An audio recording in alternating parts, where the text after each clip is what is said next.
من الشیطان الرجیم بسم اللہ الرحمن الرحیم وَيَقُولُونَ طَاعَةٌ فَإِذَا بَرَزُوا مِنْ عِنْدِكَ بَيَّتَ طَائِفَةٌ مِّنْهُمْ غَيْرَ الَّذِي تَقُولُ وَاللَّهُ يَكْتُبُ مَا يُبَيِّتُونَ فَأَعْرِضْ عَنْهُمْ وَتَوَكَّلْ عَلَى اللَّهِ وَكَفَى بِاللَّهِ وَكِيلًا أَفَلَا يَتَدَبَّرُونَ الْقُرْآنَ وَلَوْ كَانَ مِنْ عِنْدِ غَيْرِ اللَّهِ لَوَجَدُوا فِيهِ اخْتِلَافًا كَثِيرًا وَإِذَا جَاءَهُمْ أَمْرٌ مِّنَ الْأَمْنِ أَوِ الْخَوْفِ أَذَاعُوا بِهِ وَلَوْ رَدُّوهُ إِلَى الرَّسُولِ وَإِلَى أُولِي الْأَمْرِ مِنْهُمْ لَعَلِمَهُ الَّذِينَ يَسْتَنبِطُونَهُ مِنْهُمْ وَلَوْلَا فَضْلُ اللَّهِ عَلَيْكُمْ وَرَحْمَتُهُ لَاتَّبَعْتُمُ الشَّيْطَانَ إِلَّا قَلِيلًا فَقَاتِلْ فِي سَبِيلِ اللَّهِ لَا تُكَلَّفُ إِلَّا نَفْسَكَ وَحَرِّضِ الْمُؤْمِنِينَ عَسَى اللَّهُ أَن يَكُفَّ بَأْسَ الَّذِينَ كَفَرُوا وَاللَّهُ أَشَدُّ بَأْسًا وَأَشَدُّ تَنكِيلًا من يشفع شفاعة حسنة يكن له نصيب منها ومن يشفع شفاعة سيئة يكن له كفل منها وكان الله على كل شيء مقيتا صدق اللہ العظیم۔ آیت نمبر 80 سے لے کے آیت نمبر 85 تک آج ہم انشاءاللہ سماعت کریں گے۔ وَيَقُولُونَ طَاعَةٌ، اور کہتے ہیں کہ ہم نے مان لیا، کہتے ہیں کہ ہم نے مان لیا۔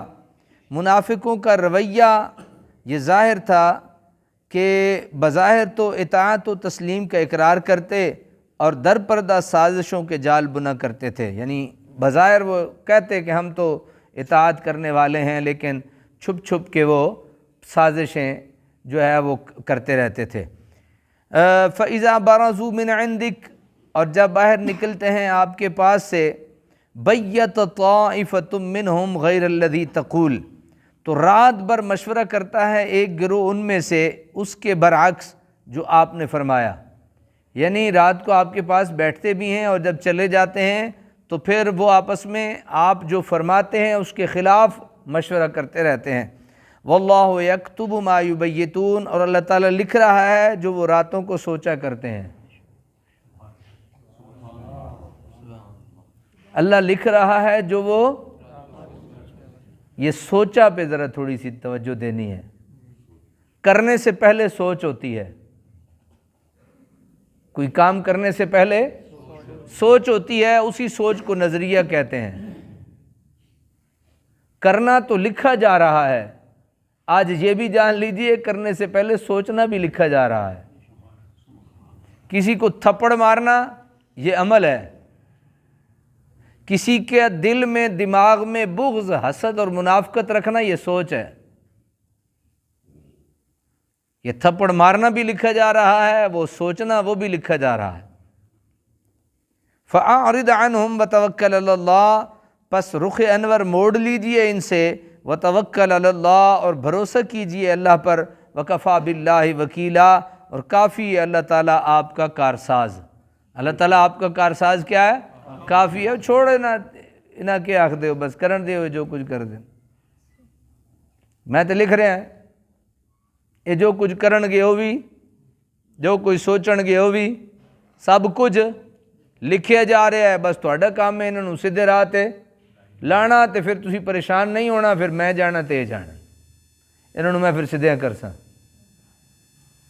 بھائی ایسا تو نہیں ہو سکتا، یہ پھر لکھنا کیا، اس کا کیا مقصد ہے؟ اگر جزا و سزا نہ ہو تو پھر لکھنے کا کیا مقصد ہے؟ ما معنی ھذا، پھر اس کا کیا مقصد ہو سکتا ہے کہ لکھا جا رہا ہے؟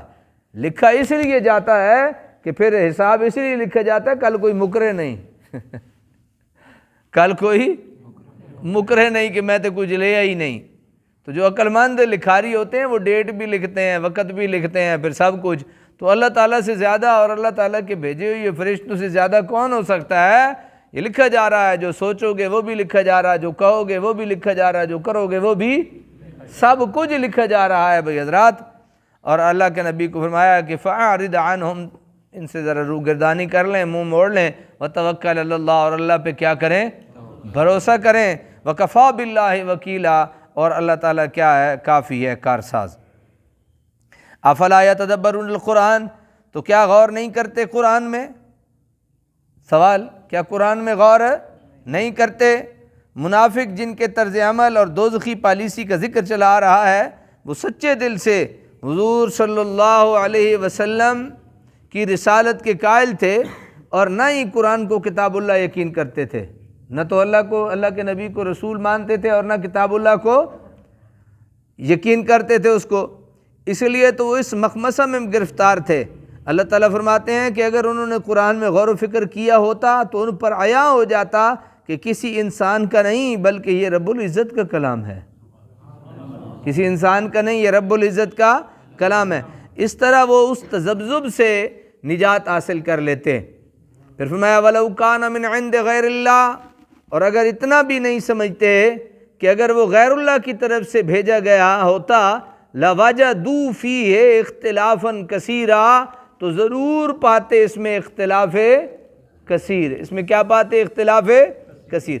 یہ کتاب جو 23 سال کے عرصے دراز میں نازل ہوئی، اس میں تضاد و اختلاف کی بو تک نہیں۔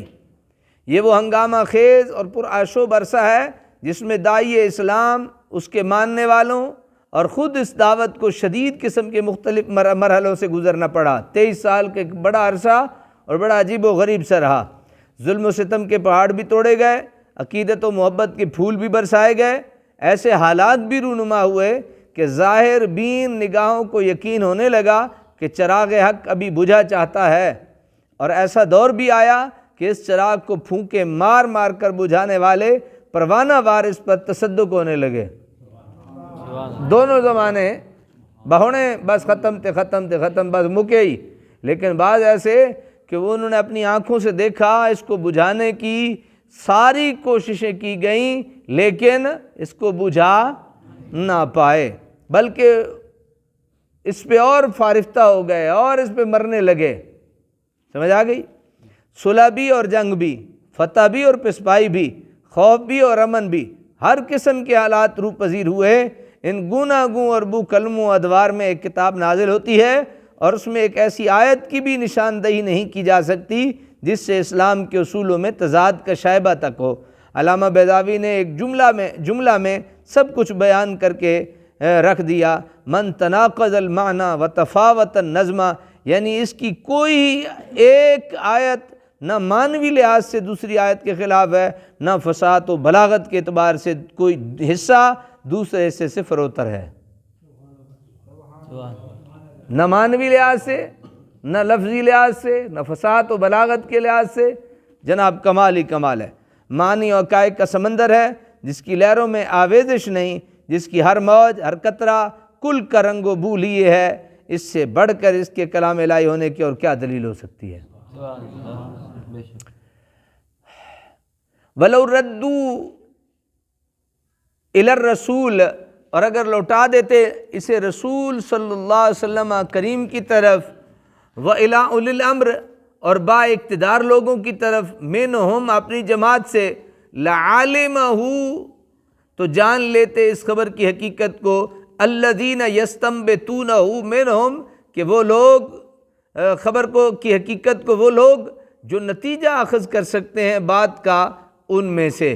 یعنی اللہ کے رسول کی طرف اپنی بات لوٹا دیتے، ہمیں تو سمجھ نہیں آئی، اللہ جانے، یا وہ جو جن کو سمجھ آئی ہے وہ جانے۔ وَلَوْلَا فَضْلُ اللَّهِ عَلَيْكُمْ وَرَحْمَتُهُ، اگر نہ ہوتا اللہ کا فضل تم پر اور نہ ہوتی اس کی رحمت، لَاتَّبَعْتُمُ الشَّيْطَانَ تو ضرور تم اتباع کرنے لگتے شیطان کا، اِلَّا قَلِيلًا سوائے چند آدمیوں کے، سوائے چند آدمیوں کے۔ وَإِذَا جَاءَهُمْ أَمْرٌ مِّنَ الْخَوْفِ، اور جب آتی ہے ان کے پاس کوئی بات اطمینان یا خوف کی تو چرچا کرنے لگتے ہیں اس کا، اور اگر لوٹا دیتے اسے رسول کریم کی طرف تو کیا ہوتا؟ اور با اقتدار لوگوں کی طرف اپنی جماعت سے، تو جان لیتے اس خبر کی حقیقت کو وہ لوگ جو نتیجہ اخذ کر سکتے ہیں بات کا ان میں سے۔ مسلمان جب ہجرت کر کے مدینہ منورہ پہنچے تو کفار کے ساتھ جنگوں کا سلسلہ شروع ہو گیا، ایک جنگ کے بعد دوسری جنگ کی تیاری، ایک یورش کے بعد دوسری یورش کا اندیشہ۔ مسلمان مسلسل ایسے حالات میں زندگی بسر کر رہے تھے جنہیں بجا طور پر زمانہ جنگ کہا جا سکتا ہے۔ ہر دن ہر لحظہ حملہ ہو سکتا تھا۔ ایسے ہنگامی حالات میں غلط افواہوں اور بے بنیاد خبروں کو پھیلنا ایک قدرتی امر ہوا کرتا ہے۔ اگر ان افواہوں کو روکا نہ جائے تو صورتحال بڑی سنگین ہو سکتی ہے۔ مسلمان معاشرہ میں بھی کئی ایسے کمزور دل اور بعض بیمار دل افراد تھے کہ کوئی بات کانوں تک پہنچی اور اسے سارے شہر میں مشہور کر دیا، جس سے طرح طرح کے نقصانات کا اندیشہ تھا۔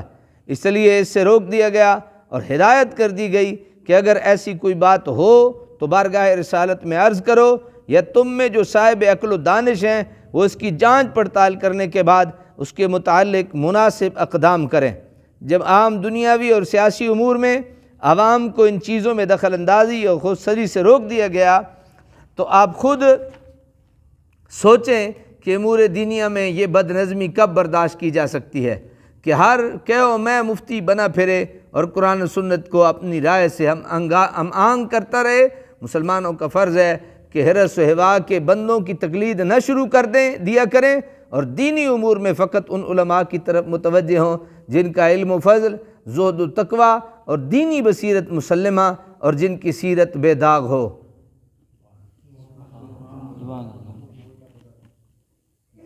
اور میں کی کروں پھر میں کوئی سوزی سمجھی سازش دے نال تو نہیں کیتا نا۔ حضرات کوئی سمجھ آئی یا بھئی ہر ایک نو اپنا پیو نہیں نہ بنا لینا چاہیے۔ سوچو نا، ہر ایک دے سامنے بندہ گوڑے ٹیک کے بہ جاوے بتوں ہی ہے۔ میں ایک آپ بیتی سناؤں کہ مجھے یاد کروائیے گا، ظریف صاحب کے حوالے سے آپ کو مجھے ذرا یاد کروانا، میں یہ ختم کر لیں پھر عرض کرتا ہوں آپ۔ فقاتل فی سبیل اللہ، اور یہاں پہ جو فرمایا نا ولولا فضل اللہ، یہ اللہ کا تم پہ فضل ہے اور اس کی رحمت ہے کہ تم شیطان کے پیروکار نہیں بنے۔ بندہ کوئی شیطانی کا کام کرے تو وہ سمجھ لے کہ وہ شیطان کے پیچھے چلنے والا ہے، اور اگر کسی شیطانی کام سے بچ جائے تو اس سے سمجھ لینا چاہیے یہ میرے اللہ کا فضل اور اس کی رحمت ہے۔ وہ آپ ایڈا فن خان نہیں کہ بچ جاوے، سوائے اللہ دے فضل اور کرم دے۔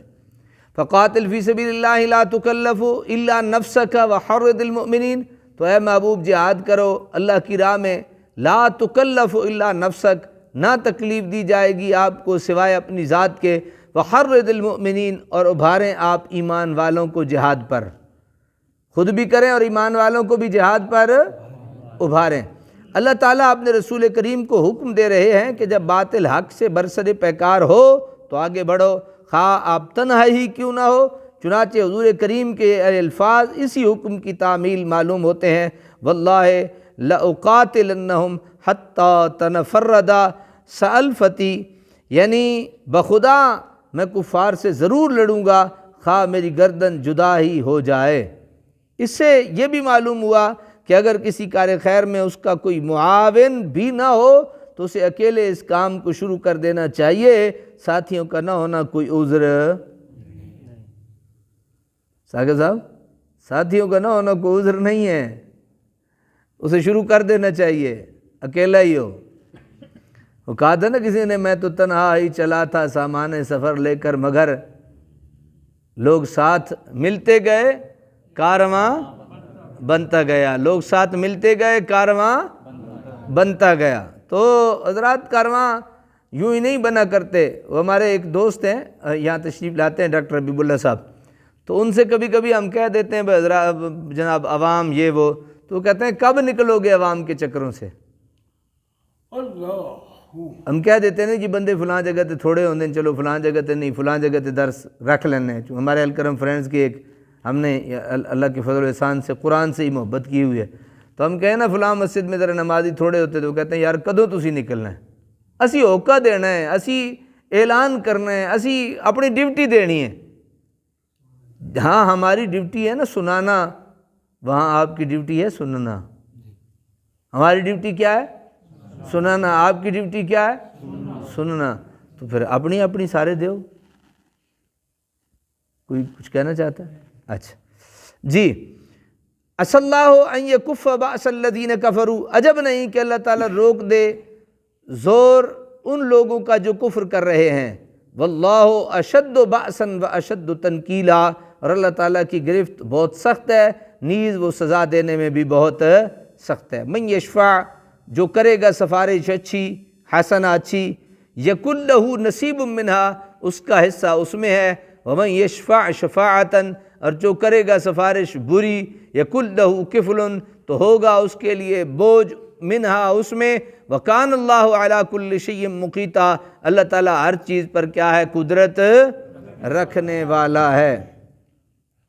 امام راغب یہاں شفاعت، من یشفع شفاعتاً حسنہ، اور جو کرے گا سفارش اچھی، امام راغب یہاں شفاعت کے معنی کی وضاحت کرتے ہوئے لکھتے ہیں کہ کسی اچھے یا برے کام میں کسی کے ساتھ اس طرح شریک ہو جانا کہ اس کی اعانت اور تقویت پر اپنا پورا زور صرف کر دے اور اس کام کے نتائج میں بھی اپنے آپ کو برابر شریک سمجھے۔ اس توضیح کے پیش نظر آیت کا یہ مفہوم ہوگا کہ جو شخص حق و صداقت کے علمبردار کے ساتھ اپنی قسمت وابستہ کر دیتا ہے اور اپنا تن من دھن اس مقصد کو کامیاب کرنے کے لیے وقف کر دیتا ہے، وہ ضرور اپنے قائد کی طرح اجر عظیم کا مستحق ہوگا۔ آج دیاں ساری گلیں ساڈے تے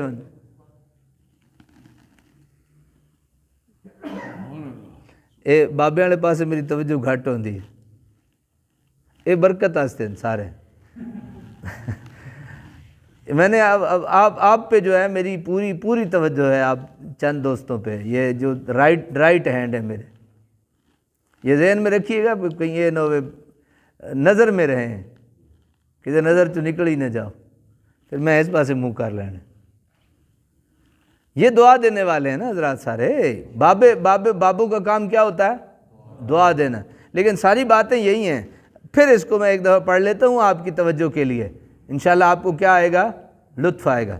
جی سنیے، فرمایا کسی اچھے یا برے کام میں کسی کے ساتھ اس طرح شریک ہو جانا، اچھے یا برے کام میں اس طرح شریک ہو جانا کہ اس کی اعانت، اس کی مدد اور اس کی تقویت پر، یعنی اس کو قوت پہنچانے پر پورا زور صرف کر دے اور اس کام کے نتائج میں بھی اس کو اپنے آپ کو برابر شریک سمجھے۔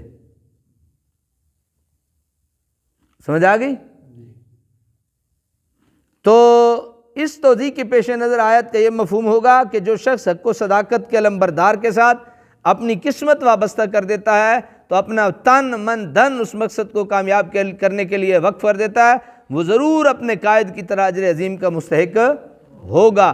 اسی طرح جس نے اپنی صلاحیتوں اور وسائل کو باطن کے سرغنوں کے حوالے کر دیا اور فسق و فجور کو فروغ دینے میں ان کا ہاتھ بٹاتا رہا تو بھی اس گناہ میں برابر کا شریک ہوگا۔ اس آیت کا یہ مفہوم بھی بیان کیا گیا ہے کہ کسی مشکل میں کسی بھائی کی امداد کرنا، اس کے حقوق کی بازیابی کی صحیح کرنا، اس کو نفع پہنچانا، اس سے کسی تکلیف کو دور کرنے میں کوشاں ہونا، بشرطے کہ اس سے کسی غیر کی حق تلفی نہ ہو۔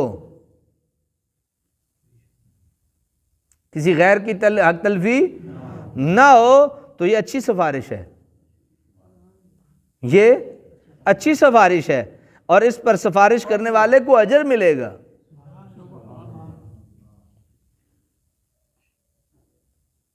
اس پہ تھوڑا سا گھر جا کے سوچنا۔ اور اگر ایسی سفارش کی جس سے کسی کی حق تلفی ہوئی یا کسی پر ظلم ہوا تو یہ بری سفارش ہے اور سفارش کرنے والا گناہگار ہوگا۔ سفارش کرنے والا کیا ہوگا؟ گناہگار ہوگا۔ اللہ عمل کی توفیق عطا کرے۔